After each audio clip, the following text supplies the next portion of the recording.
നബി സല്ലല്ലാഹു അലൈഹി വസല്ലം തങ്ങൾക്ക് സിഹർ ബാധിച്ചുവോ? ഉണ്ടെങ്കിൽ അത് വിശുദ്ധ ഖുർആനിലെ സൂറത്തുൽ ഫുർഖാനിലെ ആയത്തിന് എതിരല്ലേ എന്നായിരുന്നു ഒരു ചോദ്യം. അതായത് മുമ്പ് വ്യാപകമായി മടവൂരികൾ പ്രചരിപ്പിച്ച ഒരു പ്രചാരണമായിരുന്നു അത്. വിശുദ്ധ ഖുർആനിൽ റസൂലുള്ളാഹി സ്വല്ലല്ലാഹു അലൈഹി വസല്ലം തങ്ങളെ കുറിച്ച് പരാമർശിക്കവേ പറഞ്ഞു, വഖാല അൽ-ളാലിമൂന ഇൻ തത്തബിഊന ഇല്ലാ റജുലൻ മസ്ഹൂറ. അക്രമികളായ ആളുകൾ പറയുന്നു, മസ്ഹൂറായ സിഹർ ചെയ്യപ്പെട്ട ഒരാളെയല്ലാതെ നിങ്ങൾ പിൻപറ്റുന്നില്ല എന്ന് അക്രമികൾ പറയുന്നു എന്ന് വിശുദ്ധ ഖുർആനിൽ അല്ലാഹു തആല പറഞ്ഞു. അപ്പോൾ നബിക്ക് സിഹർ ചെയ്യപ്പെട്ടു അല്ലെങ്കിൽ നബിക്ക് സിഹർ ബാധിച്ചു എന്ന് പറഞ്ഞാൽ ഈ പറഞ്ഞ അക്രമികളുടെ ആരോപണത്തെ ശരിവെക്കലല്ലേ എന്നാണ് ഉന്നയിക്കപ്പെടാറുള്ള സംശയം. യഥാർത്ഥത്തിൽ അവർ ആരോപിച്ചത് വേറെ, സിഹർ ചെയ്യപ്പെട്ടുവെന്ന ഹദീസിൽ സ്ഥിരപ്പെട്ട കാര്യം വേറെ. രണ്ടും രണ്ടാണ്.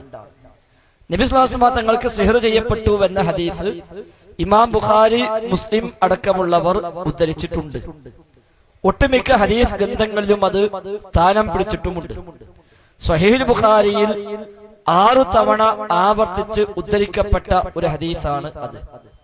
സ്വഹീഹ് മുസ്ലിമിലും ആ ഹദീസ് ഉണ്ട്. ലബീദ് ഇബ്നു അഴ്സം എന്ന് പറയുന്ന ജൂതനായ മനുഷ്യൻ റസൂലുള്ളാഹി സ്വല്ലല്ലാഹു അലൈഹി വസല്ലം തങ്ങൾക്കെതിരെ സിഹർ ചെയ്തു. ഈത്തപ്പനയുടെ കുലയുടെ ഒരു പോള, അതും വാർന്നിട്ട മുടിയും ചീർപ്പും ഉപയോഗിച്ചുകൊണ്ട് സിഹർ ചെയ്യുകയും ദർവാൻ എന്ന് പറയുന്ന ഒരു കിണറ്റിൽ അത് നിക്ഷേപിക്കുകയും ചെയ്തു. അതിന്റെ ഫലമായി റസൂലുള്ളാഹി സ്വല്ലല്ലാഹു അലൈഹി വസല്ലം തങ്ങൾക്ക് ചില ഉന്മേഷക്കുറവുകൾ അനുഭവപ്പെട്ടു. പ്രധാനമായും ഭാര്യമാരെ സമീപിക്കുന്നിടത്താണ് നബി തങ്ങൾക്ക് അതിന്റെ സ്വാധീനം ഉണ്ടായത്. അല്ല സിഹർ ചെയ്യപ്പെട്ടു എന്ന് പറഞ്ഞ അർത്ഥം നബി തീരെ അന്തംജാതങ്ങനെ കുറെ കാലം നടന്നു എന്നുള്ളതല്ല.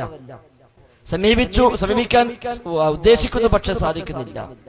ഇതാണ് നബി തങ്ങൾക്ക് പ്രധാനമായും അതുമായി ബന്ധപ്പെട്ട് ഉണ്ടായ ഒരു പ്രയാസം.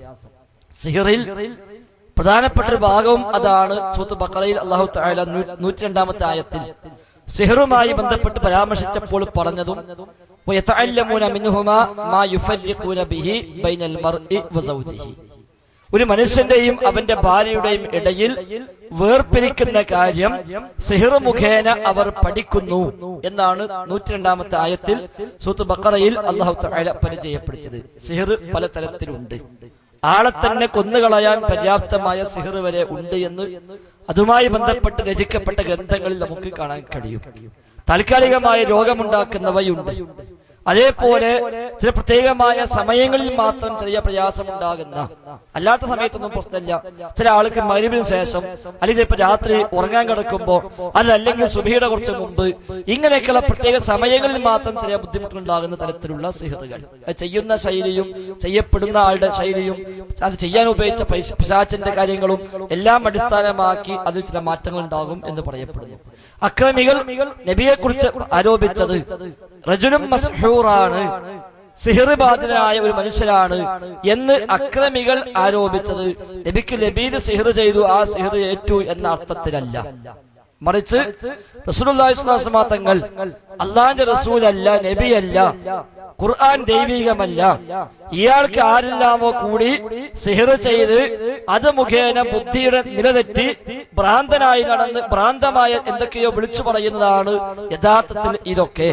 അല്ലാതെ ഇയാൾ നബിയോ അല്ല, ഇയാൾക്ക് പ്രത്യേകതയില്ല, ഇത് ഖുർആനുമല്ല എന്നതാണ് മക്കയിലെ മുശ്രിക്കുകളുടെ ആരോപണം.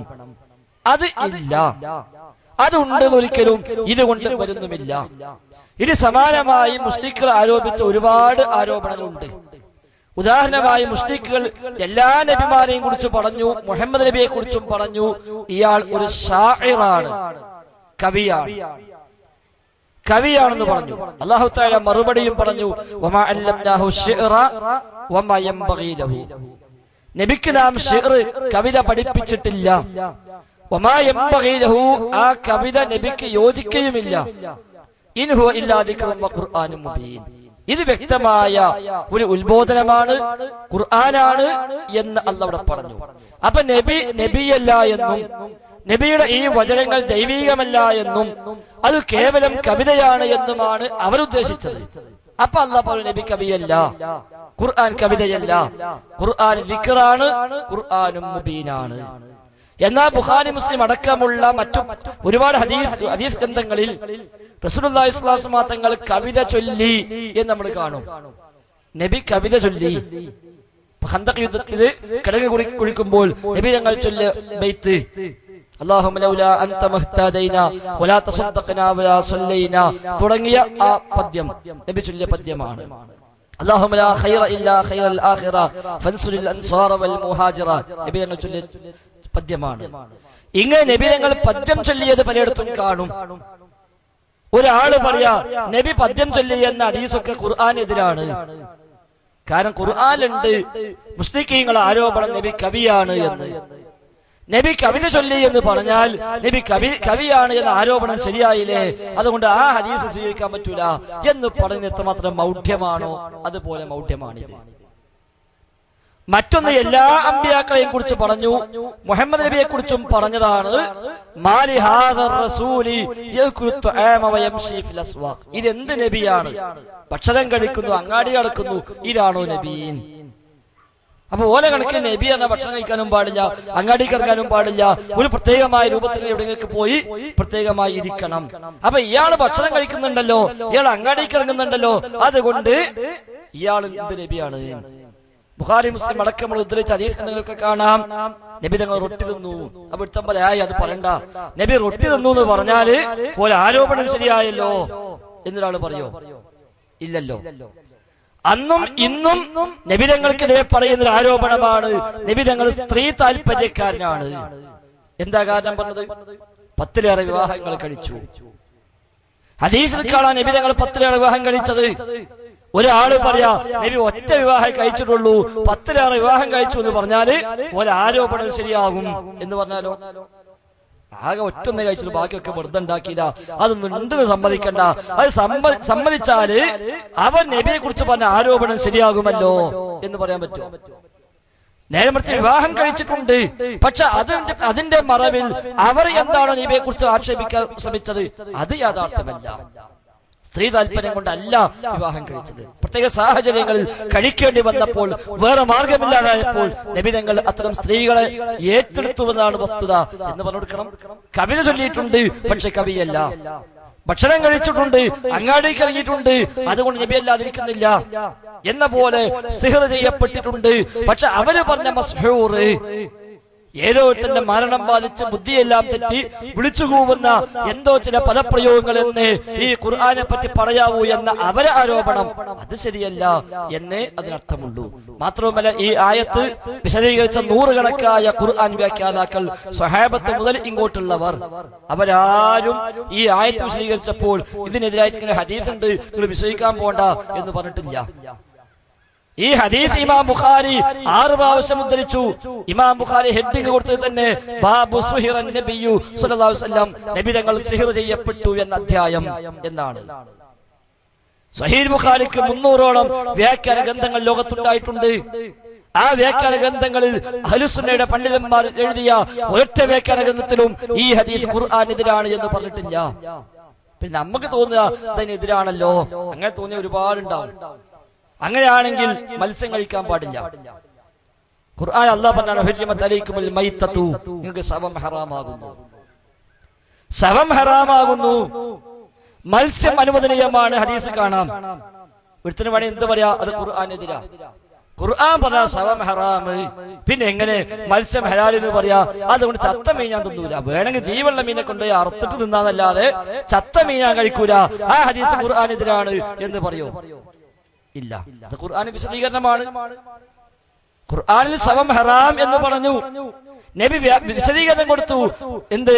ഉഹില്ലത്തിലനാ മൈത്തതാനി, 2 ശവം നമുക്ക് അനുവദിക്കപ്പെട്ടിരിക്കുന്നു, മത്സ്യവും വെട്ടുകിളിയും. അപ്പൊ അത് മറ്റേ ഒഴിവാന്ന് മനസ്സിലായി. സിഹറിന് യാഥാർത്ഥ്യമുണ്ട് എന്നും അങ്ങനെ സിഹർ ചെയ്യപ്പെട്ടാൽ എന്താണ് പരിഹാരമെന്ന് കൂടി മുസ്ലിം ഉമ്മത്തിലെ ഖിയാമത്ത് വരെ അതിലൂടെ പഠിക്കാനും കഴിഞ്ഞു. നേരെ മറിച്ച് ജാഹിലിയ്യ കാലത്ത് സിഹർ ചെയ്യപ്പെട്ട ആളുടെ പണി എന്താ? അതിലും വലിയ സാഹിറിനെ പോയി കാണുക. ശൈത്താനെ ഉപദ്രവം ഉണ്ടായാലും വേറെ ശൈത്താനെ പോയി പിടിക്കുക. തങ്ങളുടെ അടുത്ത് പോവുക, സിദ്ധന്റെ അടുത്ത് പോവുക. അപ്പൊ അത് ഇതിനും വലിയ ശൈത്താനാ. ഓനടുത്ത് ചെല്ലുക. അപ്പൊ ഓനെന്ത് ചെയ്യും? ഓനെ ശൈത്താനിലൂടെ മറ്റേ ശൈത്താനെ വിവരം കൊടുക്കും. ഓൻ സംഗതി ഇപ്പൊ റെഡിയാണ്, ശിർക്ക് ചെയ്യാൻ തയ്യാറാണ്, എന്റെ അടുത്ത് വന്നിട്ടുണ്ട്, ഞാൻ പറഞ്ഞൊക്കെ ചെയ്യാൻ തയ്യാറാണ് എന്ന വിവരം അങ്ങോട്ട് കൊടുക്കുമ്പോ മറ്റേ ശൈത്താനെ മനസ്സിലായി, ഇനി ഇവരെ എടുങ്ങാറാക്കണ്ട, എന്റെ ആവശ്യം പോലെ നരകത്ത് കൊണ്ടുപോയതല്ലേ, അതിനിപ്പോ റെഡിയായല്ലോ, ശിർക്കും ചെയ്യാൻ തയ്യാറായല്ലോ, എന്റെ അടുത്ത് എത്തിയല്ലോ, അപ്പൊ ഇനി ഓനെ ബുദ്ധിമുട്ടാക്കണ്ട, അപ്പൊ തൽക്കാലം നിർത്തിവെക്കും. തൽക്കാലം ശ്രദ്ധ നിർത്തും. അതാണ് ചില മനുഷ്യന്മാർ തങ്ങളെടുത്ത് പോയി തങ്ങൾ പറഞ്ഞമായി ചെയ്തു, അത് ശരിയായല്ലോ പറയും. ശരിയാവൂല എന്ന് പറഞ്ഞിട്ട് കാര്യമില്ല, ഓന്റെ അനുഭവമാണ് ശരിയായത്, ഒരു അനുഭവമാണ്. തങ്ങൾ പറയും ആ പടിഞ്ഞാറ് ഭാഗത്തിലും ഒരു മൂച്ചുണ്ട്, അത് വെട്ടിയാ മതി, അതാണ് വെട്ടി, ഓനെ സോക്കിട് മാറൂലാണ്ട് കാര്യമില്ല, ഓന്റെ അനുഭവമാണ്. പിന്നെ എന്തേ പറയേണ്ടത്? ഇത് പൈശാചികമാണ്. ശൈത്താൻ കൊടുത്ത നിർദ്ദേശം തങ്ങൾക്ക് ഇന്ന പണിയെടുപ്പിക്കുവാനെ കൊണ്ട് തങ്ങൾ നമ്മോട് പറഞ്ഞു, നമ്മൾ പോയി വെട്ടി. അപ്പൊ തങ്ങൾക്ക് മനസ്സിലായി ഇവന്റെ ഒപ്പുണ്ട്, ഞാൻ പറഞ്ഞൊക്കെ ചെയ്യും, എന്റെ വഴിക്കൊക്കെ കിട്ടിയിട്ടുണ്ട്, എന്റെ നിർദ്ദേശം പാലിക്കാൻ തയ്യാറാ, നരകത്ത് പോയാൽ റെഡിയാ, പിന്നെന്തിനാ എടുക്കാറാക്കണ്? പക്ഷെ അങ്ങനെ കിട്ടിയ സമനങ്ങൾ നമ്മൾ പരിശോധിച്ചാൽ 6 മാസം 8 മാസം 1 കൊല്ലോ അത് നിലക്കൊള്ളു. അപ്പോഴേക്ക് പിന്നെ രണ്ടാമത് ഇങ്ങനെ തുടങ്ങുക അസുഖം. അപ്പൊ ഇവൻ ചെയ്യും? അന്ന് തങ്ങളെടുത്ത് പോയിട്ട് അസുഖമായത് അവിടെ പോയി വെക്കാൻ അറിയും, നേരെ തങ്ങളെടുത്ത് കല്ലും. തങ്ങളെന്ത് ചെയ്യും? ഒരു നൂലോ ചരടം ചെയ്ത് കൊടുക്കും, ആ വാലിഡിറ്റി ഒന്നുകൂടി പുതുക്കി കൊടുക്കും. അപ്പൊ ശൈത്താൻ ടെസ്റ്റ് ചെയ്തതാ, ഇപ്പൊ ശിർക്ക് തന്നെ ഉണ്ടോ അതല്ല ഇവിടുന്ന് വിട്ടുവയ്ക്കണോന്ന് ടെസ്റ്റ് ചെയ്യാം. അപ്പൊ അവിടെ തന്നെ ചെന്നു. അപ്പൊ ശൈത്താനെ മനസ്സിലായില്ല, ഓൻ പഴിച്ചു പോയിട്ടില്ല, ഓൻ എന്റെ ഒപ്പം നരകത്ത് പോയ റെഡിയാണ്, എന്നാ പിന്നെ ഓൻ എടുക്കാറാക്കണ്ട. ഒരു 5-6 മാസം കഴിയുമ്പോ പിന്നെയും വരും. ഇത് മരിക്കണ വരെ ഈ തങ്ങളെ നൂലുമ വാങ്ങാണ്ട് പോയി കണ്ട് അവസാനം നരകത്ത് കണ്ടു പോകും. അപ്പോഴേ ശൈത്താന സമാധാനമാവുള്ളൂ. നമ്മളെന്താക്കോ ഏതാ തങ്ങളെടുത്ത് പോയതോണ്ട് ഉമ്മാക്ക് പിന്നെ മരിക്കണ വരെ പിന്നെ ബുദ്ധിമുട്ടുണ്ടായിട്ടില്ല, അത് അങ്ങനെ സുഖമായിട്ടോട് പോയി കിട്ടില്ല, നേരെ പോയി നരകത്തിക്ക. ഇത് അറിയാത്തോണ്ടാ മനുഷ്യന്മാർ അവിടെ പോണത്. മറ്റേ ഓനെ നരകത്ത് കൊണ്ടുപോകാൻ വേണ്ടി ഇരിക്കുന്ന ഏജന്റാണ് മനസ്സിലായാലോ, അസുഖം മാറിയും വേണ്ടില്ല, ആ വഴിക്ക് ഞാനില്ല എന്ന് പറയും. ഇതൊക്കെ മനസ്സിലാകാത്തത് കൊണ്ടാണ് യഥാർത്ഥ അന്ധവിശ്വാസത്തിൽ പോണത്. ചിലർ വിചാരിച്ചത് അതൊക്കെ പറഞ്ഞാല് ആൾക്കാർ അന്ധവിശ്വാസത്തേക്ക് പോകൂലേന്നാ. ഇത് പറയാത്തോണ്ടാ അങ്ങോട്ട് പോണത്. ഇത് പറഞ്ഞെടുത്ത് കഴിഞ്ഞാൽ ആ വഴിക്കും ഉണ്ടാവില്ല. മൂച്ചെട്ടം തങ്ങൾ പറയുമ്പോ മൂച്ചല്ല, മൂച്ചിന്റെ ഇല പോലും ഒടിക്കൂല, അതിന് വേണമെങ്കിൽ മാറിയാൽ മതി, ഇല്ലെങ്കിൽ റബ്ബിനെ പരീക്ഷണം, ഞാൻ അയിമ നിൽക്കുക എന്ന് പറഞ്ഞ് ഉറപ്പിച്ച് അവിടെ നിൽക്കും. അപ്പൊ ശൈത്താനെ മനസ്സിലാവും, ഓനിന്റെ കളി നടക്കൂല, ഞാൻ എന്റെ വഴിക്ക് പോകാൻ നല്ലത്. ആ സിർ ഇവിടെ നടക്കൂലെന്ന് നമ്മളെ തഖ്വ കൊണ്ടും തൗഹീദ് കൊണ്ടും ഈമാന് കൊണ്ടും തവക്കുൽ കൊണ്ടും ഓന് ബോധ്യപ്പെടണം. പിന്നെ സിർ ഇവിടെ യേശൂല, ഇവരെ കൊടുക്കാൻ കഴിയില്ല. അപ്പൊ ഓന് മനസ്സിലാവും നടക്കൂല. കൃത്യമായി പള്ളിയിൽ പോയി ജമാഅത്തിൽ പങ്കെടുക്കുക, ഖുർആൻ ഓതുക, ദിക്റുകളും ദുആകളും തസ്ബീഹും സലാത്തും എല്ലാം അല്ലാഹും റസൂലും പഠിപ്പിച്ചതെല്ലാം പ്രാവർത്തികമാക്കുക, സ്വതക്ക ചെയ്യുക, നന്മകളെല്ലാം ചെയ്യുമ്പോൾ ഓനതൊക്കെ ഇടങ്ങാറാ. ശൈത്താൻ ഇതൊക്കെ ഇടങ്ങാറാ. ഇപ്പൊ ഈ ചങ്ങായിന്റെ ഒപ്പം കൂടി ഞാൻ കുടുങ്ങിപ്പോയി എന്ന് ഓൻ ആലോചിക്കും. കലപ്പം പാങ്കൊടുത്ത പള്ളിയിൽ പോവുക, എല്ലാ നന്മയിലും മോനുണ്ട്, എല്ലാ ദഅവത്തിലും മോനുണ്ട്. അപ്പൊ ഇവന്റെ കൂടെ ശരിയാവില്ല, തൽക്കാലം അവിടുന്ന് വിട്ടുപോകാൻ നല്ലത് എന്ന് പറഞ്ഞ് ഒഴിഞ്ഞു പോകും. ഉമർ ഖത്താബിന് വഴി കയറിയാൽ ശൈത്താൻ മറ്റൊരു വഴിക്ക് വഴിമാറിപ്പോകുമെന്ന് ഇമാം ബുഖാരി ഉദ്ധരിച്ച ഹദീസിൽ നബി തങ്ങളെ പരിചയപ്പെടുത്തിയിട്ടുണ്ട്. അത് ഉമർ ഖത്താബിന്റെ തണ്ടും തന്നെയും കണ്ടിട്ട് പോവല്ല.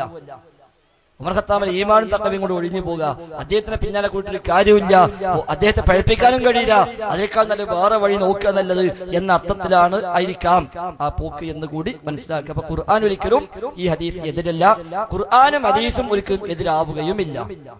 സ്വഹീഹായ ഹദീസും ഖുർആനും എതിര്, യഥാർത്ഥ വിഷയം ഹദീസുമായി ബന്ധപ്പെട്ടതാണ്, അതിലേക്ക് കടക്കുന്നില്ല. സ്വഹീഹായ ഹദീസും വിശുദ്ധ ഖുർആനും ഒരിക്കലും എതിരാവില്ല. രണ്ടും വഹ്യാണ്. ഖുർആൻ വഹ്യാണ്, ഹദീസും വഹ്യാണ്.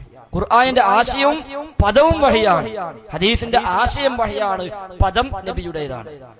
അല്ലാഹു അതിന്റെ വിധി അറിയിച്ചു കൊടുക്കും. ആ വിധി നബിയുടെ ഭാഷയിൽ സ്വഹാബത്തിന് പറഞ്ഞു കൊടുക്കും. ഖുർആൻ ആയത്ത് അങ്ങനെ തന്നെ വന്ന് ഓതി കൊടുക്കും ജിബ്രീൽ, അത് അങ്ങനെ തന്നെ നബി അപ്പുറത്ത് പോയിട്ട് ഓതി കൊടുക്കും. രണ്ടും വഹ്യാണ്. അതുകൊണ്ട് വഹ്യൊരിക്കലും വൈരുദ്ധ്യം ഉണ്ടാവില്ല. ഖുർആനും ഹദീസും വഹ്യാന്ന് അംഗീകരിച്ചു കഴിഞ്ഞാൽ പിന്നെ ഖുർആൻ എതിരായിട്ട് ഹദീസ് ഉണ്ടാവും എന്ന ചോദ്യം തന്നെ പ്രസക്തമല്ല. രണ്ടും അല്ലാഹു കൊടുത്തതാ, അല്ലാഹു കൊടുത്തൊരിക്കലും വൈരുദ്ധ്യം ഉണ്ടാകാവതല്ല. രണ്ടാമത്തെ ചോദ്യം, കപടവിശ്വാസിയുടെ 4ാമത്തെ അടയാളം തമ്മിൽ തെറ്റിയാൽ പുലഭ്യം പറയുക എന്നതാണല്ലോ. അതല്ലേ ഇപ്പോൾ നടക്കുന്നത്? അത് എപ്പോ നടന്നാലും അങ്ങനെ തന്നെയാണ്. എപ്പോ നടന്നാലും ആര് നടത്തിയാലും തങ്ങളുടെ സംസാരങ്ങൾ പരസ്പരം തെറി അഭിഷേകം ഈ ഉള്ളവൻ നടത്തിയാലും ഈ ഹദീസ് ബാധകം തന്നെയാണ്. നമുക്ക് നമ്മൾ തെറ്റി എന്തും വിളിച്ചു പറയാ എന്നർത്ഥമില്ല, അത് ശരിയുമല്ല. അതേസമയം ആശയരംഗത്തെ വിയോജിപ്പുകൾ തുറന്നു പറയാം. ഇയാൾ അങ്ങനെ പ്രസംഗിച്ചു, ഇയാൾ ഇങ്ങനെ പറഞ്ഞു, അവിടെ അങ്ങനെ എഴുതി, ഇവിടെ എങ്ങനെ പറഞ്ഞു, അത് ശരിയല്ല എന്ന് പറയാം. അതിന്റെ പേര് വ്യക്തിയെ തേജോവധം ചെയ്യലാണോ ഉദ്ദേശം? ശരിയല്ല. അത് നിഫാഖ് തന്നെയാണ്, കാപ്പറ്റം തന്നെയാണ്. ആര് ചെയ്താലും ന്യായീകരിക്കേണ്ട ബാധ്യത നമുക്കില്ലതാനും. പിന്നെ ഈച്ചയുമായി ബന്ധപ്പെട്ട ഹദീസ്, സക്കരിയ സുലാഹി ഉപ്പുമായി ബന്ധപ്പെട്ട് സംസാരിച്ചത് ഒന്ന് വിശദീകരിക്കുക. ഈച്ചയെ ബലി കൊടുത്തു, അതിന്റെ പേരിൽ ഒരാൾ നരകത്തിൽ പോയി എന്ന് പറയുന്ന ഹദീസ്. അതായത് ദഖല റജുലുൻ ഫീ ദുബാബിൻ അൽ ജന്ന വദഖല റജുലുൻ ഫീ ദുബാബിൻ അന്നാർ. ഒരു മനുഷ്യൻ ഈച്ചയുടെ കാര്യത്തിൽ സ്വർഗത്തിൽ പോയി, മറ്റൊരു മനുഷ്യൻ ഈച്ചയുടെ കാര്യത്തിൽ നരകത്തിലും പോയി എന്ന് പറയുന്ന ഒരു ഹദീസ് ഉണ്ട്. സ്വഹീഹ് അല്ല, ദുർബലമാണ് ഹദീസ്. പക്ഷെ ധാരാളം പണ്ഡിതന്മാർ തങ്ങളുടെ ഗ്രന്ഥങ്ങൾ അത് പരാമർശിച്ചു പോന്നിട്ടുണ്ട്. അതുകൊണ്ട് എന്നും അത് ചർച്ച വന്നിട്ടുമുണ്ട്. അതിൽ പറയുന്ന വിഷയം ഇതാണ്: ഒരു രണ്ടാളുകൾ ഒരു സമൂഹത്തിനിടയിൽ നടന്നു പോകുമ്പോൾ അവിടെ അവരുടെ ഒരു പ്രത്യേകമായ ഒരു ബലിപീഠം അവിടെയുണ്ട്. അതിലൂടെ ആര് കടന്നു പോകണമെങ്കിലും അവിടെയുള്ള പ്രതിഷ്ഠയ്ക്ക് മുമ്പിൽ എന്തെങ്കിലുമൊക്കെ ബലി കൊടുക്കണം, അല്ലാതെ പോകാൻ സമ്മതിക്കില്ല. അപ്പൊ ഒന്നാമത്തോട് പറഞ്ഞു, ഖരിബ്, നീ വല്ലതും ബലി കൊടുക്കണം. ഇയാള് പറഞ്ഞു, മാ കുന്തു യുഖരിബ അഹദിൻ ഇല്ലല്ലാഹ്, പടച്ച റബ്ബല്ലാത്ത ഒരാൾക്കും ഞാൻ ഒരു ബലിയും കൊടുക്കില്ല. അവർ ആവശ്യപ്പെട്ടു, ഖരിബ് വലൗ ദുബാബൻ, ഒരു ഈച്ചയെങ്കിലും ബലി കൊടുക്കണം. കൊടുക്കൂല. ഫളറബു ഉനുഖഹു, അവർ അദ്ദേഹത്തെ കൊന്നുകളഞ്ഞു. ഫദഖലൽ ജന്ന, അദ്ദേഹം സ്വർഗ്ഗത്തിൽ പ്രവേശിച്ചു. രണ്ടാമരോടും പറഞ്ഞു, ഖരിബ് വലൗ ദുബാബൻ, ഒരു ഈച്ചയെങ്കിലും ബലി കൊടുക്കുക. ഫഖറബ ദുബാബൻ, ഇയാൾ ഈച്ചയെ ബലി കൊടുത്തു. ഫഖല്ലു സബീലഹു, അവർ അയാളെ പാട്ടിന് വിട്ടു. ഫദഖലൻ നാർ, അയാൾ നരകത്തിലും പ്രവേശിച്ചു. ഇതാണ് ഹദീസിലെ വാചകം.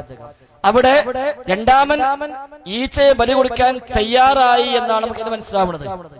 ഈച്ചയെങ്കിലും ബലി കൊടുക്കുക, ഈച്ചല്ല അത് പ്രശ്നമൊന്നുമില്ല എന്ന് പറഞ്ഞു ഈച്ചയെ ബലി കൊടുക്കുക അയാൾ സന്നദ്ധനായി എന്നതാണ് ഒന്നുകിൽ അതിന് വ്യാഖ്യാനം നൽകപ്പെടുന്നത്. അല്ലെങ്കിൽ ചില പണ്ഡിതന്മാർ വ്യാഖ്യാനിച്ചത് പ്രവൃത്തി ചെയ്യാൻ ഒരിക്കലും വകുപ്പില്ല, എന്നാൽ ഒരു വാക്കോ മറ്റോ വേണമെങ്കിൽ പ്രഖ്യാപിക്കുന്ന തമ്മിൽ വ്യത്യാസമുണ്ട് എന്ന് ഈ ഹദീസിനെ വിശദീകരിച്ചവരുണ്ട്. എന്തെങ്കിലും ഒരു കുഫറിന്റെ വാചകം അത് പറഞ്ഞാലേ വിടുള്ളൂ എന്ന് പറയുന്നതും, ഇന്ന പണി ചെയ്തെങ്കിലേ വിടുള്ളൂ എന്ന് പറയുന്നതും, പണി ചെയ്യാൻ ഷിർക്കിന്റെയും കുഫറിന്റെയും പണികൾ ചെയ്യാൻ പാടില്ല എന്നാൽ അത്തരം ചില പദങ്ങൾ ഒന്ന് ഉച്ചരിച്ചാൽ ഉള്ളിൽ വിശ്വാസം ഇല്ലാത്ത വെറുതെ ഒരു വാക്കാട് പറഞ്ഞു ഓലാണ് വിട്ടുവൃത്തം ചെയ്തു എങ്കിൽ ഇത് രണ്ടും തമ്മിൽ ഗൗരവത്തിന് വ്യത്യാസമുണ്ട് എന്ന് ഈ ഹദീസ് വ്യാഖ്യാനിച്ച പണ്ഡിതന്മാർ വിശദീകരണം നൽകിയിട്ടുണ്ട്. എന്നാൽ മൊത്തത്തിൽ സലഫി ലോകത്തെ പണ്ഡിതന്മാർക്ക് പറഞ്ഞത് ആ ഹദീസ് സ്വീകാര്യമല്ല, ദുർബലമാണ്. അതുകൊണ്ട് കർമ്മമാകട്ടെ വാക്കാവട്ടെ അത് പ്രഖ്യാപിക്കാൻ നമുക്ക് എന്തില്ല, വകുപ്പില്ല. അതേസമയം ഖുർആന്റെ പൊതുവായ തത്വപ്രകാരം ഇല്ലാ മൻ ഉക്രിഹ വഖൽബുഹു മുത്മഇന്നുൻ ബിൽ ഈമാൻ എന്ന് പറഞ്ഞ കൽബിൽ ഈമാൻ ഉറച്ചുകൊണ്ട് നിർബന്ധിതനായി ജീവൻ നഷ്ടപ്പെടുന്ന ഘട്ടത്തിൽ ഒരാൾ ചെയ്തു പോയാൽ അയാൾ അതിന്റെ പേരിൽ ശിക്ഷിക്കപ്പെടുമെന്ന് പറയാൻ നമുക്ക് നയിക്കുന്നതിന് വകുപ്പില്ല. ശിക്ഷിക്കപ്പെടും എന്ന് പറയുന്ന ഈ ഹദീസ് കൊണ്ടാണല്ലോ ഈ ഹദീസാവട്ടെ ഇങ്ങനെ ദുർബലത ഉള്ളതുമാണ് എന്നതാണ് അതിൽ നൽകപ്പെട്ട വിശദീകരണങ്ങൾ.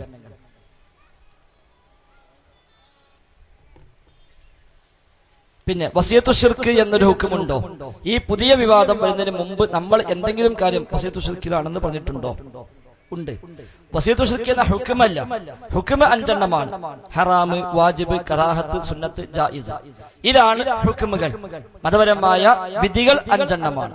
എന്നാൽ ഷിർക്കിലേക്കുള്ള വഴി, വസിയത്തു ശിർക്കിന് അറബി പറഞ്ഞ കുഴപ്പമുള്ളൂ, മലയാളത്തിൽ പറഞ്ഞ കുഴപ്പമില്ല. ഷിർക്കുണ്ടോ? ഉണ്ട്. ഷിർക്കിലേക്ക് എത്തിക്കാവുന്ന സാഹചര്യങ്ങളുണ്ടോ? ഉണ്ട്. അതന്നെ വസിയത്തു ശിർക്ക്. അതാണ് വസിയത്തു ശിർക്ക്. അത് പുതിയ ഹുക്കം ഇറക്കിയതല്ല. നമ്മൾ നേരത്തെ പറഞ്ഞല്ലോ, ഏൽപ്പിക്കാരന്റെ സിയാറത്തിട്ടുള്ള വണ്ടി പോകല്, അതെന്താ സംഗതി? ശിർക്കാണോ? അല്ല, ശിർക്കിലേക്കുള്ള വഴിയാണ്. അതാണ് വസിയത്തു ശിർക്ക്. അതേപോലെ ഹക്ക് ജാഹ് ബർക്കത്ത് കൊണ്ടുള്ള തവസ്സുല്, അത് നമ്മൾ എല്ലാ കാലത്തും അതിനെ കുറിച്ച് നമ്മൾ എഴുതിയത് ബിദ്അത്ത് എന്നാണ്. ബിദ്അത്ത്. പിന്നെ അതിൽ ശിർക്കും കുഫ്റും വരുന്ന ഭാഗങ്ങളുണ്ട്. ഇയാൾ ഹക്ക് കൊണ്ട് ചോദിച്ചാൽ പടച്ച റബ്ബ് തരാതിരിക്കാൻ റബ്ബിന് കഴിയില്ല, ഉത്തരം തരാൻ റബ്ബ് നിർബന്ധിതനാകും എന്ന വിശ്വാസത്തിലാണോ, ആ വിശ്വാസം കുഫ്റാണ്, കാഫിറാകുന്ന പണിയാണ്. അതല്ല കേവലം ഒരു ഹക്ക് കൊണ്ട് പ്രാർത്ഥിക്കാൻ നബിതങ്ങൾ പഠിപ്പിച്ച വഴിയാണ് എന്ന നിലയ്ക്ക് ചെയ്യുകയാണെങ്കിൽ നബി അങ്ങനെ പഠിപ്പിച്ചിട്ടില്ല, അത് ബിദ്അത്താകും, അതുകൊണ്ട് ഹറാമാകും. അവിടെ 2 കാര്യം കൊണ്ട് ഹറാമാകുന്നു. ഒന്ന് ബിദ്അത്തായത് കൊണ്ട്, മറ്റൊന്ന് ഇപ്പൊ ആളെ ഹക്ക് കൊണ്ട് ചോദിക്കും, കുറച്ച് കഴിഞ്ഞാൽ പിന്നെ ആളോട് നീക്കുന്നതിന് ചോദിക്കും. അതാണ് ശിർക്കിലേക്കുള്ള വഴി. അതുകൊണ്ടാണ് അവിടെ പാടില്ല എന്ന് പറഞ്ഞത്. അപ്പൊ ശിർക്ക് ഇനി ഒരു ഹലാലായ കാര്യം പോലും അനുവദനീയമായ കാര്യം പോലും ശിർക്കിലേക്ക് എത്തിക്കാൻ ഒരാളെ വിഷയത്തിൽ സാധ്യതയുണ്ടെങ്കിൽ അയാൾ ചെയ്യാൻ പാടില്ല. അയാൾക്കത് ഒഴിവാക്കണം. അല്ലാത്തൊരാൾക്ക് ചെയ്യാനും പറ്റും. അതാണ് പൊതുവായ നിയമം. ഇപ്പോ ഏതെങ്കിലും ഒരു നമ്മുടെ നാട്ടിലെ ഏതെങ്കിലും ഒരു നിരീശ്വരവാദികളുടെയോ അല്ലെങ്കിൽ ഒരു ആൾ ദൈവത്തിന്റെയോ ഒക്കെ നേതൃത്വം നടക്കുന്ന ഒരു ഹോസ്പിറ്റൽ, അവിടെ ഒരാൾ ചികിത്സക്ക് പോവുക. അവിടെ നല്ല ട്രീറ്റ്മെന്റ് ഉണ്ട്, പൈസയും കുറച്ച് കുറവാണ്. അവിടെ പോയി ഒരാൾ ചികിത്സ തേടുകയാണ്. നമ്മോട് ഞാൻ അങ്ങനെ ഇന്ന സ്ഥലത്ത് പോകുന്നുണ്ട്, അവിടെ ചികിത്സ തേടി പോവാണ് എന്ന് പറഞ്ഞാൽ നമ്മൾ എന്താ പറയാ? വേറെ എവിടെയും പോയിക്കൂടെ, എന്തിനാ അങ്ങോട്ട് പോണ് എന്ന് ചോദിക്കും. സംഗതി പണം കൊടുത്ത് ചികിത്സിക്കാണ്. പക്ഷെ അങ്ങോട്ട് നമ്മൾ പ്രോത്സാഹിപ്പിക്കുന്നില്ല. ഇനി ആ വിഷയത്തിൽ തന്നെ ഒരാൾ അവിടെ പോയി 1-2 മാസം അഡ്മിറ്റായി തിരിച്ചു വരുമ്പോഴേക്ക് ആ ആൾ ദൈവവുമായി ഒരു ബന്ധം സ്ഥാപിക്കാനും ആ ആൾ ദൈവത്തെ കുറിച്ച് മതിപ്പുണ്ടാകുവാനും ഒക്കെ സാധ്യത ഇയാൾക്കുണ്ടെങ്കിലോ അയാൾ ആ ഹോസ്പിറ്റലിലേക്ക് പോകാൻ തന്നെ പാടില്ല. ആ വഴിക്കേ പോകാൻ പാടില്ല. അയാൾ പണം കൊടുത്തിട്ടാണ്, ഭൗതിക ചികിത്സയാണ്, എന്നാലും പാടില്ല. അതല്ല, അങ്ങനത്തെ യാതൊരു സാധ്യതയുമില്ലെങ്കിലോ അയാൾക്ക് അവിടെ പോകാം, പണം കൊടുത്ത് ചികിത്സയും തേടി അയാൾക്ക് ഞാൻ തിരിച്ചു പോരുകയും ചെയ്യാം. അപ്പൊ ശിർക്കിലേക്ക് എത്തിക്കുന്നത് എന്തെല്ലാം ഉണ്ടോ അതെല്ലാമാണ് വസിയത്തു ശിർക്ക്. ഹറാമിലേക്ക് എത്തിക്കുന്നതുണ്ട്, അത് വസിയത്തുൽ ഹറാമാണ്. വസിയത്തു ശിർക്ക് മാത്രമല്ല, വസിയത്തുൽ ഹറാം, ഹറാമിലേക്ക് എത്തിക്കുന്നത് അത് ചെയ്യാൻ പാടില്ല, അതും ഹറാമായി മാറും. ഹറാമിലേക്ക് വഴിവെക്കുന്നതുണ്ടെങ്കിൽ അത് പാടില്ല, അത് ഹറാമായി മാറും. പിന്നെ അഹ്മദ് ഹംബൽ, സുലൈമാൻ നബി ഇവർ വസിയത്തു ശിർക്ക് ചെയ്തവരാണോ? ഒരിക്കലും അല്ല. ഒരിക്കലും മുതൽ വസിയത്തു ശിർക്ക് ചെയ്തവരല്ല. അതിപ്പോ ഈ വിചിന്തനത്തിലുണ്ടായ ഒരു പുതിയ ഒരു കണ്ടുപിടുത്താണ്. സുലൈമാൻ നബി സ്വല്ലല്ലാഹു അലൈഹി വസല്ലം മുഅ്ജിസത്തുമായി ബന്ധപ്പെട്ട് ഇപ്പോ ഒരു വലിയൊരു ലേഖനം തന്നെ വന്നു. ശിർക്കായ കാര്യം മുഅ്ജിസത്താകുമോ എന്ന് പറഞ്ഞിട്ട് ലേഖനം. ആ ലേഖനം എഴുതിയ ആളെ ഞാൻ 4 ദിവസം മുമ്പ് വിളിച്ചു. മാഷെ, നിങ്ങളിങ്ങനെ എഴുതുന്നുണ്ടല്ലോ, ഞാൻ ഇങ്ങനെ പ്രസംഗിക്കുന്നുണ്ട്, അതുകൊണ്ട് ഞാനൊന്നാണ്ട് പേരെ നിങ്ങളെ വീട്ടിൽ നമുക്ക് സംസാരിക്കാമല്ലോ. അപ്പൊ അദ്ദേഹം പറഞ്ഞു, ഞാൻ ഏതായാലും എഴുതി തുടങ്ങിയില്ലേ, കുറച്ചും കൂടെ എഴുതാൻ വിചാരിച്ച കാര്യമുണ്ട്, അത് എഴുതി കഴിഞ്ഞിട്ട് സംസാരിക്കാന്നാണ്. അതാണ് എഴുതി കഴിഞ്ഞിട്ട് എന്ത് സംസാരിക്കാം. ഞാൻ എന്തിനല്ലേ, നിങ്ങൾ എഴുതുന്ന വല്ല അബദ്ധം ഉണ്ടെങ്കിൽ തിരുത്താലോ, ഞാൻ പ്രസംഗിക്കുന്ന എന്റെ അടുത്ത് അബദ്ധം എനിക്കും തിരുത്താമല്ലോ, അതുകൊണ്ട് നിങ്ങൾ സമയം തരികയാണെങ്കിൽ 1 അരമണിക്കൂർ മതി, ഞാൻ വീട്ടിലേക്ക് വന്നോളാം. അപ്പൊ അദ്ദേഹം ഞങ്ങൾ സീഡൊക്കെ കണ്ടു, സൂപ്പർ ബസാറിന്റെ സീഡൊക്കെ കണ്ടു, എനിക്ക് വളരെ സന്തോഷമായി, ഏതായാലും ഞാൻ അത് എഴുതി കഴിയട്ടെ എന്നിട്ട് നമുക്ക് സംസാരിക്കാന്നുണ്ട്. അപ്പൊ ആ കൂട്ടത്തിൽ എഴുതിയതാണ് അത്. അതായത് അഭൗതികമായ വഴിയിൽ റബ്ബിന് മാത്രമേ സഹായം കഴിയുള്ളൂ എന്ന് പറഞ്ഞപ്പോൾ അവിടെ സുലൈമാൻ നബിയുടെ മുഅ്ജിസത്തും സുലൈമാൻ നബിക്ക് ജിന്നുകളെ കീഴ്പ്പെടുത്തപ്പെട്ട കാര്യങ്ങളും എല്ലാം വിശദീകരിച്ചപ്പോൾ ഞാൻ പറഞ്ഞു, ശിർക്കായ കാര്യം ഒരിക്കലും മുഅ്ജിസത്തായി കിട്ടില്ല. സുലൈമാൻ നബി ജിന്നുകളെ ഉപയോഗപ്പെടുത്തിയിട്ടുണ്ട്, എന്നാൽ സുലൈമാൻ നബിക്ക് ജിന്നിനോട് പ്രാർത്ഥിക്കാൻ പറ്റുമോ? പറ്റൂല. കീഴ്പ്പെടുത്തി കിട്ടിയ ജിന്നിനോടും സുലൈമാൻ നബിക്ക് ദുആ ചെയ്യാൻ പറ്റൂല. ദുആ ചെയ്താൽ ശിർക്ക് തന്നെയാണ്. അതുകൊണ്ട് ശിർക്കായ കാര്യം ഒരിക്കലും മുഅ്ജിസത്തിലൂടെ അനുവദിക്കപ്പെടുന്നില്ല.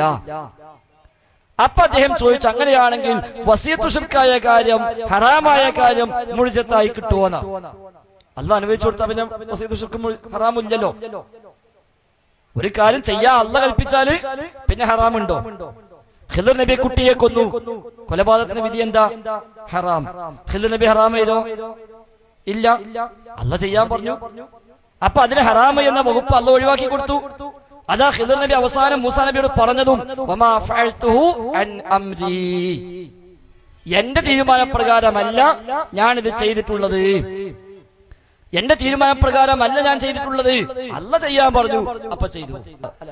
فخشينا يرهقهما طغيانا وكفرا فأراد ربك أن يبدلهما خيرا منه زكاة وأقرب رحما. അപ്പൊ അള്ളാന്റെ ഒരു ഉദ്ദേശം, അള്ളാന്റെ ഒരു ഇറാദത്ത്, അത് നടപ്പാക്കാൻ അള്ളാഹ് എന്ത് ചെയ്തു? ഈ ഒരു വഴി സ്വീകരിച്ചു എന്നേ ഉള്ളൂ. അപ്പോൾ ഖിദർ നബിക്ക് ഹറാമുണ്ടോ? ഇല്ല. വസിയത്തു ശിർക്കുന്ന ശിർക്കിലേക്ക് എത്തിക്കുന്ന വഴി സുലൈമാൻ നബിക്ക് അല്ലാഹ് കീഴ്പ്പെടുത്തി കൊടുത്തു. ജിന്നിനെ വേണ്ട പോലെ പണിയെടുപ്പിച്ചോ എന്ന് പറഞ്ഞ് കൊടുത്തേക്കാ. പഠിച്ചനെ ഓൻ എന്നെ ശിർക്ക് കൊണ്ടുപോകൂലേ എന്നൊരു ബേജാറിന് പിന്നീട് വകുപ്പുണ്ടോ? അതോട് വസിയത്തു ശിർക്കുമില്ല. എന്നാൽ ശിർക്ക് സുലൈമാൻ നബിക്ക് അനുവദിക്കപ്പെട്ടോ? ഒരിക്കലുമില്ല.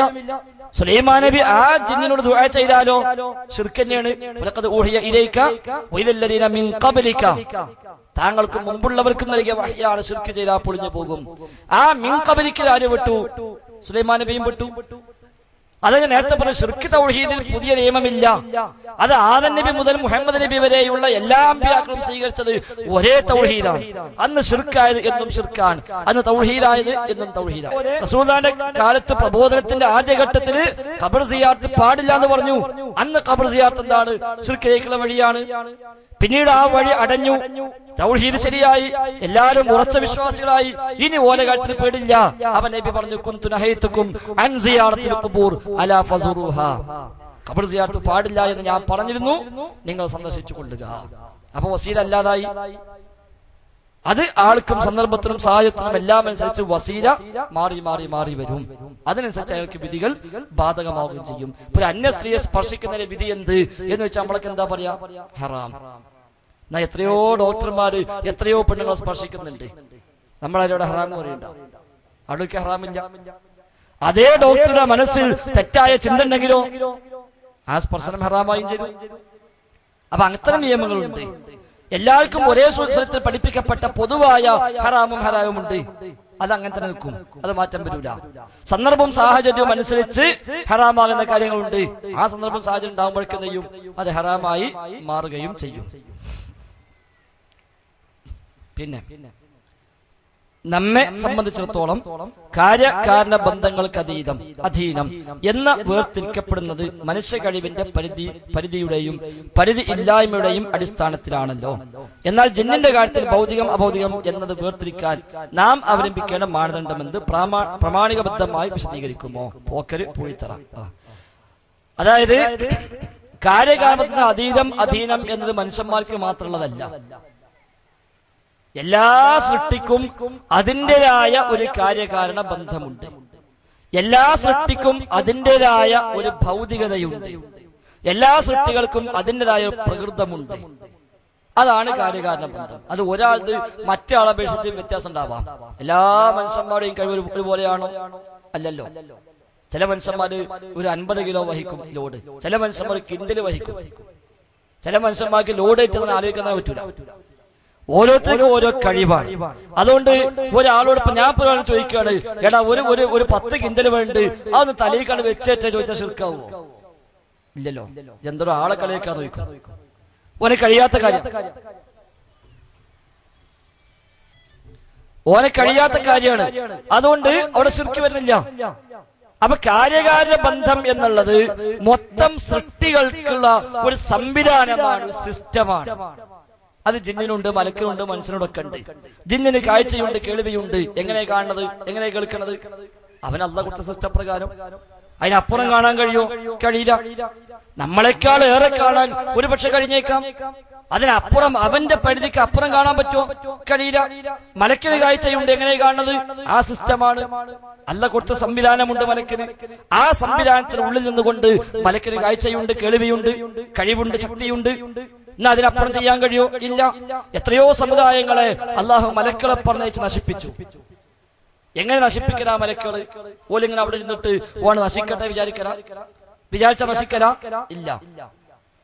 എന്നാ അള്ളാഹ്ക്ക് വേണമെങ്കിൽ ഒരു മലക്കിനെയും പറഞ്ഞയക്കാതെ നശിപ്പിക്കാൻ കഴിയും. നശിക്കട്ടെ അള്ളാഹ് വിചാരിച്ചാൽ മതി, നശിക്കും. കാര്യകാരണ ബന്ധം ഇല്ല അവിടെ.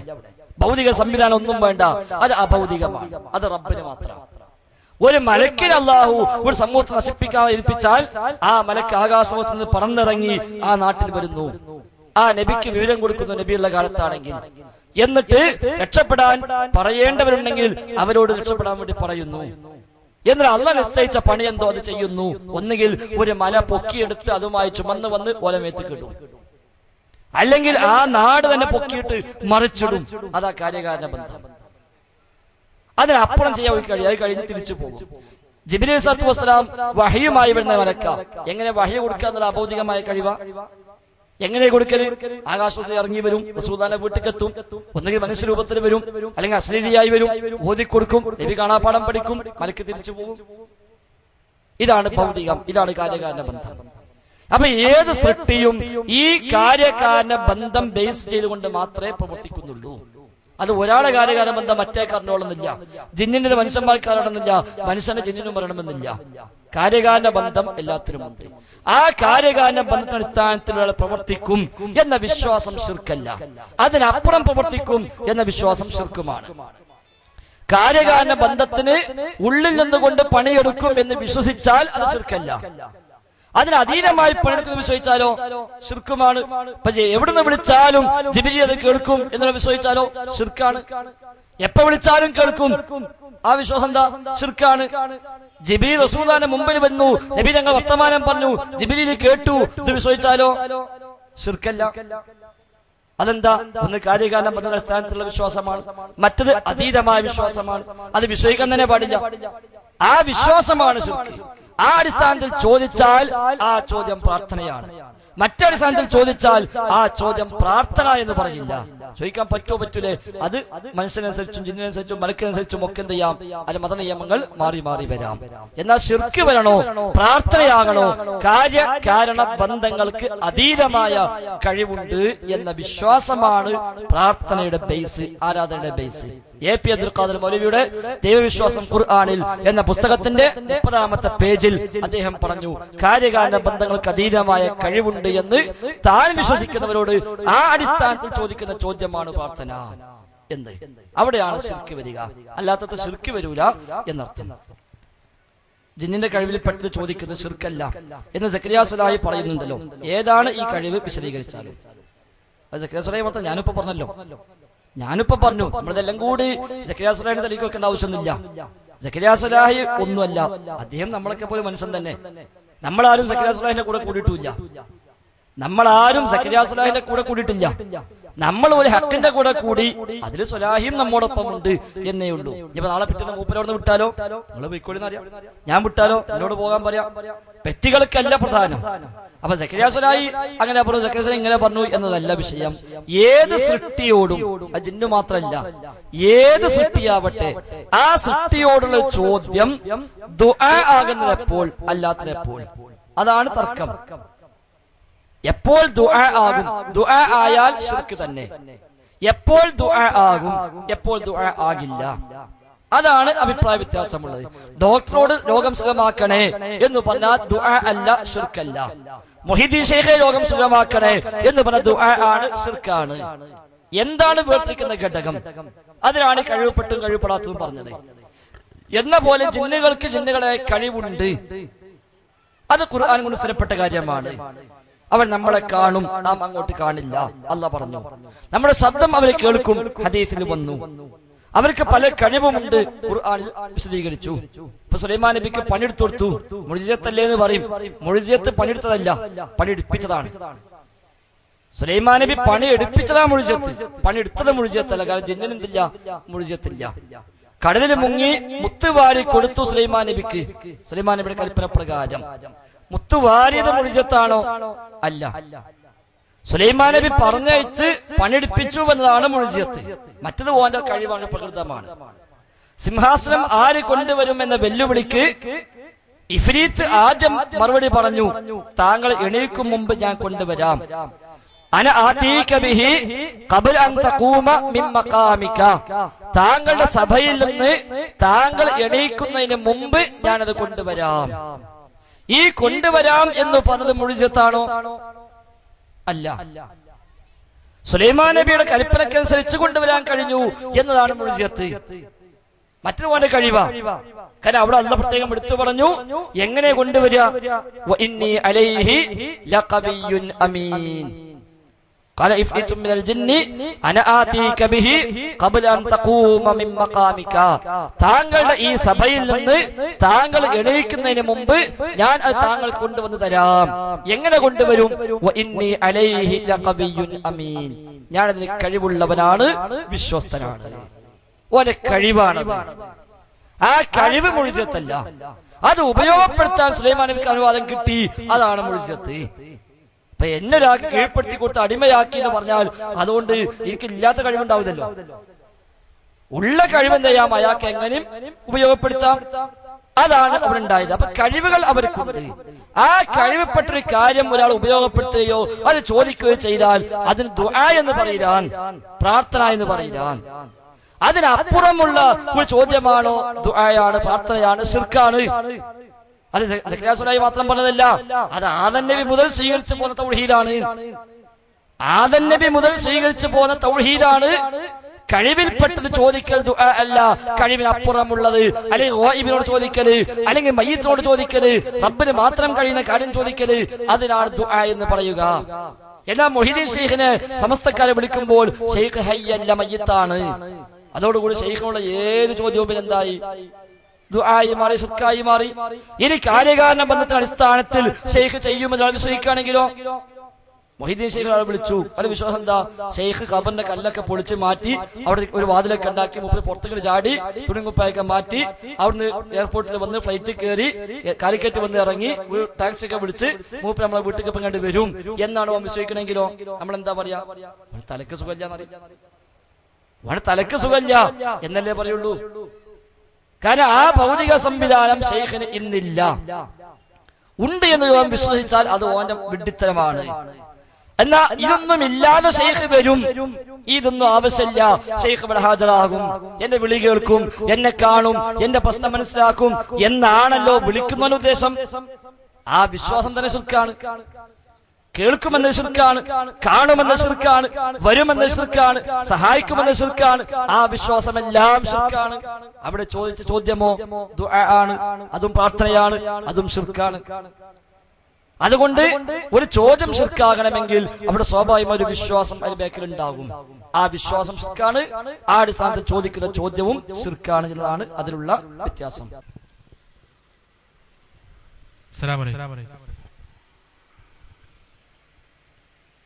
ഒരാൾക്ക് ജിന്ന് ബാധിക്കുകയാണെങ്കിൽ, പൈശാചിക ബാധ ഉണ്ടാവുകയാണെങ്കിൽ അയാളെ റുഖ്യ ചെയ്യുമ്പോൾ അടിക്കുന്നത്, അയാൾ ഇങ്ങോട്ട് തല്ലുമ്പോൾ തന്നെ അടിക്കല്, അതല്ലെങ്കിൽ റുഖ്യ ചെയ്യുക അടിക്കുന്നത് ശറഈൽ അനുവദിക്കപ്പെട്ടതാണോ എന്നാണ് എന്റെ ചോദ്യം. അത് നമ്മളെ കുന്നുംപുറത്തുള്ള അബ്ദുൽ മുസ്ലിയാർ പറഞ്ഞ മറുപടി ഉണ്ട്. അതാണ് ഏറ്റവും നല്ല മറുപടി. അദ്ദേഹത്തോട് ചോദിച്ചു, ഇങ്ങനെ ജിന്നിനെ അടിക്കാൻ പറ്റുമോ? അദ്ദേഹം പറഞ്ഞു, മനുഷ്യന്മാരത്തിനെ അടിക്കാൻ പാടില്ല, പിന്നല്ലേ ജിന്നിനെ അടിക്കരുത്. ഒരു മനുഷ്യനെ തന്നെ അടിക്കാൻ പാടില്ല. ഇങ്ങോട്ടൊന്ന് കിട്ടിയാലും പരമാവധി ചെയ്യാ മാപ്പാക്കാണോ വേണ്ടത്. അപ്പൊ അതാണ് സാമാന്യമായ ഒരു പണി. അങ്ങനെ നമുക്ക് പ്രമാണങ്ങളിൽ കാണില്ല. അങ്ങനെ അടിച്ചതോ അടിക്കാൻ പറഞ്ഞതോ പ്രമാണങ്ങളിൽ ഇല്ല. ആകെ ഉള്ളത് ഉസ്മാൻ ഇബ്നു അബിൽ ആസിന്റെ സംഭവത്തിൽ അദ്ദേഹത്തിന് നിസ്കാരത്തിന് ഒരു താല്പര്യക്കുറവും, നിസ്കരിക്കാൻ നന്നായി എത്ര നിസ്കരിച്ചു അറിയില്ല, എങ്ങനെ നിസ്കരിച്ചു എന്ന് അറിയില്ല, ഇങ്ങനത്തെ ഒരു പ്രശ്നം ഉണ്ടായപ്പോ അദ്ദേഹം നബിയോട് കാര്യം പറഞ്ഞു. അപ്പൊ നബി തങ്ങൾ പറഞ്ഞു, ദാക ശൈത്വാൻ, അത് ശൈത്വാനാണ്. ഇപ്പൊ അതിനർത്ഥം അങ്ങനെയുള്ളവർക്കൊക്കെ ശൈത്താൻ മേത്തുണ്ടെന്നല്ല. ഞാൻ അതും വിചാരിക്കണ്ട, എനിക്കും തന്നെ നിസ്കരിക്കാൻ നന്നായി എത്ര പിടുത്തല്ല, എന്നാ പിന്നെ എനിക്കും ഉണ്ട് എന്ന് നമ്മൾ വിചാരിക്കണ്ട. അങ്ങനെയുള്ളതൊക്കെ ശൈത്താനായിക്കോളൊന്നുമില്ല. അപ്പൊ ശൈത്വാൻ, അത് ശൈത്വാനാകുന്നു. ഏത് നബി തങ്ങൾ പറഞ്ഞു, ഉദുനു, അടുത്ത് വാന്നു. ഞാൻ നബി തങ്ങൾ അടുത്തേക്ക് ഇരുന്നു. അങ്ങനെ നബി തങ്ങൾ എന്റെ നെഞ്ചത്തൊന്ന് കൊട്ടിയിട്ട് പറഞ്ഞു, ഉഖ്റുജ് യാ അദുവല്ലാഹ്, അല്ലാഹുവിന്റെ ശത്രു, നീ പുറത്തു പോകണം. എന്നോട് വായ തുറക്കാൻ പറഞ്ഞു. നബി തങ്ങൾ എന്റെ വായിലേക്കൊന്ന് തുപ്പി. തഫല എന്ന സാധാരണ ചെറിയ തുപ്പുനീരോട് കൂടിയുള്ള ഊത്തിനാണ് തഫല എന്നുള്ള വാക്ക് ഉപയോഗിക്കുക. അല്പം തുപ്പുനീരോട് കൂടി ഊതുക, സാധാരണ മന്ത്രിച്ചൂതുന്ന ഊത്തുണ്ടല്ലോ, അതിനാണ് തഫല എന്നുള്ള വാക്ക് ഉപയോഗിക്കുക. അപ്പൊ ആ അർത്ഥത്തിൽ അതിനെ മനസ്സിലാക്കുക. എന്നിട്ട് പറഞ്ഞു, ഇനി പോയിക്കോ, എന്നെ ഏൽപ്പിച്ച പണി നീ ചെയ്തോ. അദ്ദേഹം പറഞ്ഞു, അതിന് ശേഷം പിന്നീട് എനിക്ക് അങ്ങനത്തെ പ്രശ്നം ഉണ്ടായിട്ടില്ല. ഇവിടെയാണ് എന്റെ നെഞ്ചത്തൊന്ന് കൊട്ടി അല്ലെങ്കിൽ അടിച്ചു എന്നർത്ഥം വെക്കാവുന്ന വാക്ക് ഹദീസിൽ വന്നത്. ഇതാണ് ആകെ അതുമായി ബന്ധപ്പെട്ട് വന്ന ഒരു ഹദീസ് നമുക്കുള്ളത്.